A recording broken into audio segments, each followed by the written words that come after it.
Howdy everyone. We got a quick presentation here on the Ebola viral disease, abbreviated EVD, also known as Ebola hemorrhagic fever, simply just kind of Ebola. So recording this in October of 2014, unless you've had your head kind of buried in the sand, you know that this has kind of become a big issue and discussion. So just to kind of help clarify some issues and just kind of help make you understand a little bit better, we're going to kind of have a quick video, kind of discuss Ebola virus, kind of its characteristics, what it does, how it's transmitted, what it actually does to the body, how it causes the injury, and then kind of what do we do in terms of treatment and, more importantly, kind of prevention. So Ebola first appeared in 1976, sub-Sahara, part of Africa. At the time, they basically kind of knew that they were dealing with something new, but it was kind of basically described as a hemorrhagic fever. Again, kind of what you've heard. There's a lot of folks that die from it, so it's in a very acute onset, and then folks die fairly quickly within a couple of days to maybe a week or two. They basically kind of described it as something that it is systemic. It does affect ultimately all organs, causes bleeding, and kind of what you heard. Obviously, it affects humans, but also after they did a little bit of studying, what they figured is also does kind of affect some other animals as well. So originally, here you can kind of see here over in Sudan, this was kind of one of the areas that it originally started in. So it started there in 1976, and also in the Democratic Republic of Congo. Actually, it's kind of originally at the time in the 76, it was Zaire. Now it's called the Democratic Republic of Congo. Our current outbreak is kind of over here on the western side, so it's Guinea, Sierra Leone, and Liberia. So again, part of what we need to kind of make sure when we are talking with folks that have come from Africa who might have fever, we got to kind of make sure that they're coming from the western tip here of Africa. Folks kind of up from Egypt, Liberia, they are not at risk, and we don't really need to worry about them. The World Health Organization, or WHO, basically has kind of been tracking data from 1976 to 2013. There were 1,716 cases that were kind of reported.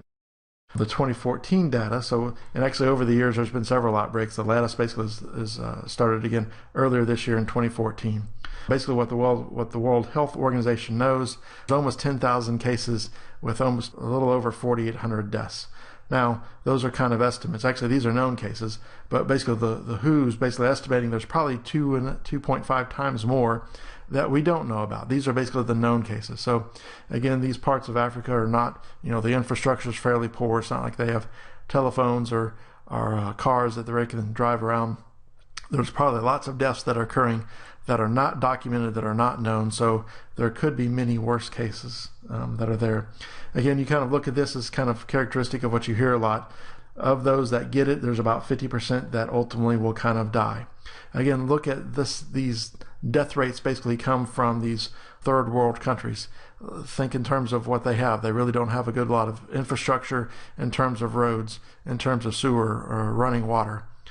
Their medical system's very poor. These countries basically, can't afford just simple things like autoclaves, things to use to clean other equipment.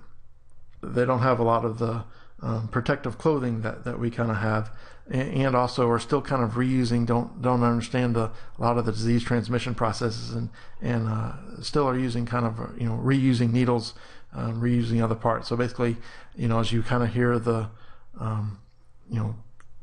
physicians going over some of the stuff they're trying to kind of deal with in terms of not only fighting disease, but also kind of identifying how do you stop the spread.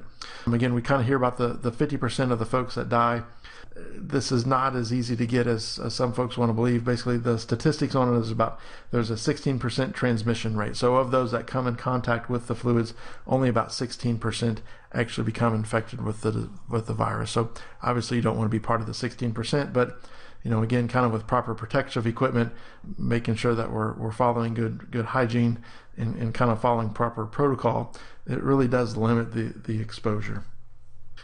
So, and here's kind of the scientific classification. So again, kind of remember the scientific classification kind of deals with the order, the family, the genus, the species. The family basically is the Filoviridae. This family is kind of giving this kind of, here's a picture of the classic Ebola looking virus. So it's kind of a single stranded virus that basically kind of has a shepherd's crook on one end. So that's basically characteristic of the family. The genus is Ebola, and then the species is kind of, there's 5 known species so far: Sudan, Zaire, and then a couple others. So again, there's been several outbreaks, but these are the 5 that we know.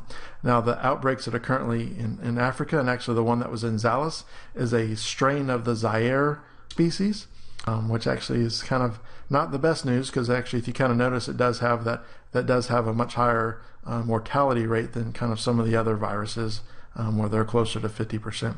Of kind of interest, this Rostone virus actually is from a 1989 outbreak. Basically, this is basically dealing with chimpanzees. This virus is not known to be able to cause infections in humans. Kind of to mention real quick, these species names are basically kind of related to the area of Africa where they started. So again, the first outbreak was in Sudan in 1976, then kind of followed by Zaire. And again, this is what's now known as the Democratic Republic of Congo. The Ebola actually comes from the Ebola River. So these are all kind of areas of Africa that are kind of identified as the species.